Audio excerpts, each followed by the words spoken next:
岩手県に住んでいる友達がイオンに行って、ちょうど再入荷されていた新品のメガドリーム1人5パックだったみたいで、そのうちの3パックを送ってくれたぞ。おつくらはパブリコ。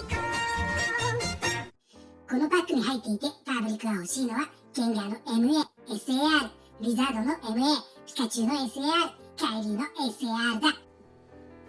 うちの近くでは1パックも買えなかったんだけど、この間の再入荷で買えた人は結構いたのかな。これを送ってくれた人はポケモンカードはやってないんだけど、自分が好きなのを知っていてイオンに寄った時に買ってくれたんだよね。ハッピー。